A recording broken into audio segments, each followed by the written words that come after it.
If you ask any pro player how they got insane aim, they will all say this one thing. I started the aim train. In aim warm-up, aim trainer. Aim training. The aim training. Aim training. Yo, what up boys? Today I'm gonna be showing you guys my new Kovvaks scenario, or like my playlist.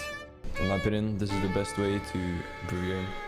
So I got an aim training routine from one of the best aimers in the world, and for the next 7 days, I'll be grinding out this routine to see if I can go from a noob to an aim god. After day 1, these are the scenarios that I got a high score in. Feeling good, I loaded into Fortnite and played my first game at headshot-only box fights, and, well, I was already feeling like an aim god.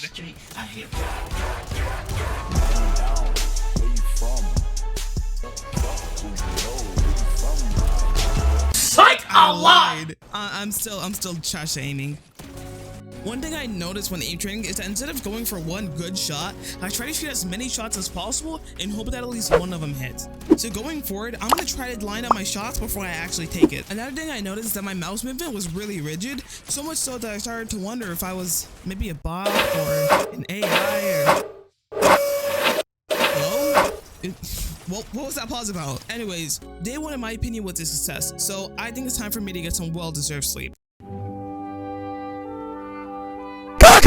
On day 2, I felt like I was making mountains of progress. Everywhere I looked, I had new high scores flying out the wazoo. Like, bang, new high score. Bang, new high score. Oh wait, did someone say high score? You may notice that some of the scenarios have changed. Well, that would be because the new season just dropped, and instead of Fortnite being a free-to-play battle royale game based on the fundamentals of building, editing, and precise aiming, it has overnight become a spray and pray simulator. And I tried praying, but they told me God was out for summer vacation, so I guess it's time for me to learn how to spray. Headshot-only box fights went slightly better than day 1. I was working on lining up my shots, and honestly, I seemed to be doing pretty well, but I still messed up a bit. One thing I definitely noticed was getting better was my crosshair placement, which led to some satisfying shots.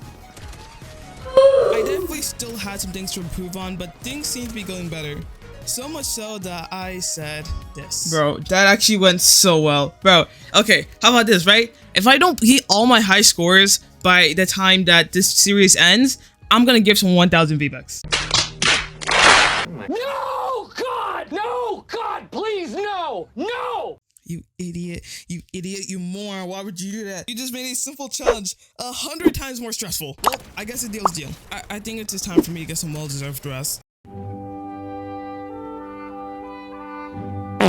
Day 3 was rough. Coming off of the high of day 2, day 3 just felt like I was going through the motions. No matter how hard I tried, it felt like I couldn't hit a high score to save my life.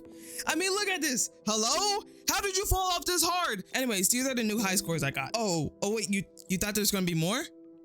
Idiot, of course not. This is all the high scores I hit. I seem to have been going through it so much so that I did not record headshot only box fights for day 3. But hey, this challenge was meant to prove to myself that I can be consistent to my aim. So I'm just gonna give myself a round of applause for showing up. Let's just go on to the next day. Yahoo! Return to form. New high scores check. I felt really good after Kovvaks, and my headshot only box fights was proof of it. I felt like my aim was getting better by the day. My biggest hurdle was my awareness and using my movement to help my aim. Because right now, I look like a dead fish out of water. Roll the next day.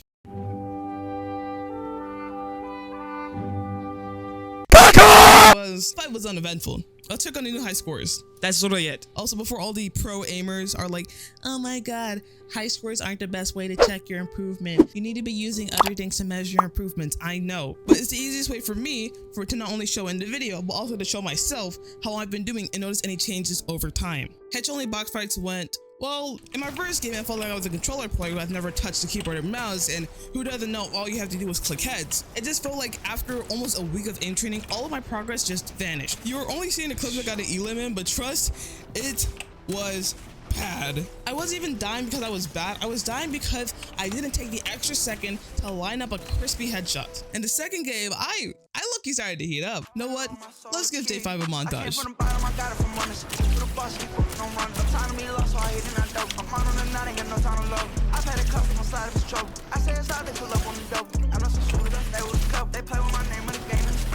Did you see that little 3K though? Anyways, let's go to bed so we can forget that.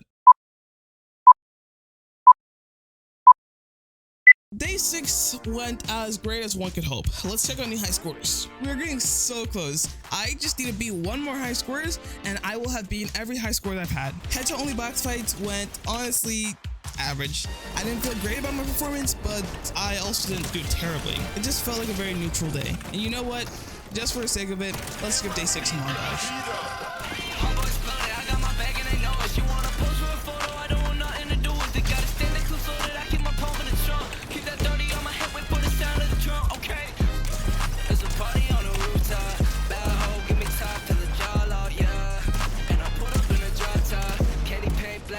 But today doesn't matter. It's tomorrow that matters. Day 7.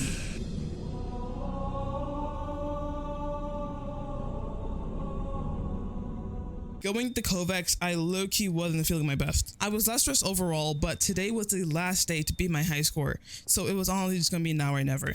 Let's see if we hit it.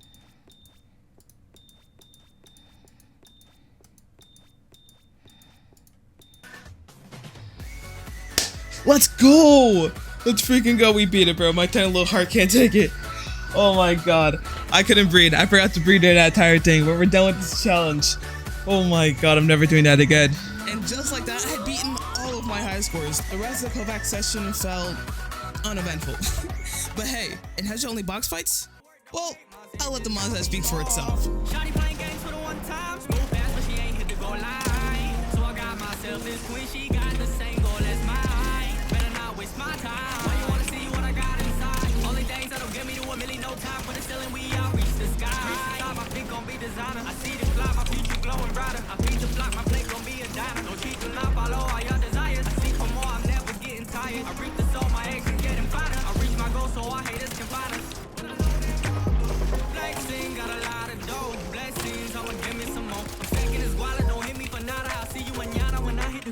I'm buying new things, but first gotta count my deuce and crib. Then buy at a private island, make a couple thousand cop shotty and new ring. Finally reach my goal.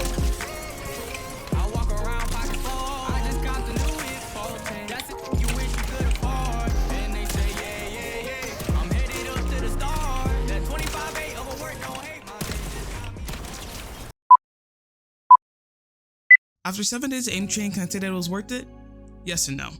Aiming is one of the most important mechanics to work on because it not only affects your raw aim, but it also affects your build and editing speed and accuracy. So it's important to warm it up. Depending on how often you play, it can make the difference between whether you should play Kovvaks or whether you should just skip it. If you play every day for more than a few hours, then I think you're not missing out on much. Sure, boot up Kovvaks every now and again to work on something you're struggling with, like tracking or mouse smoothness, because it can help your aim, but you're mainly going to get your in-game aiming down simply by playing the game. If you play every now and again, don't have long to play, or you're just starting out of the game, then 100% aim train. You already have very little fighting experience, so using an out-trade aim trainer will only help. My biggest advice for anyone running Kovvaks is that instead of focusing on hitting one target, just focus on being in control of your mouse, because at the end of the day, that's what Kovvaks is mainly going to work on, your mouse control. Going forward, I think the only thing I'm going to want to change is choosing a much harder routine, because as of recording this, I have reached the top 80 to 90 percentile in all of these scenarios. I personally will be continuing Kovvaksing, even if it's not every day, just because I need to practice my aim, because I don't have long to play every single day. But if my aim has improved this much in just 7 days, imagine how much my aim could improve in 30 days. Like the video if you want to see that. If you want to see me play Kovvaks for 4 hours, click here. If you want to see me play aim loss for 1 week, click here. Tell me any other challenges you want to see me try. Click on the circle to subscribe. My name is Chasey. I hope y'all keep on chasing your dreams, and I'll see you all next time. Peace out, everyone.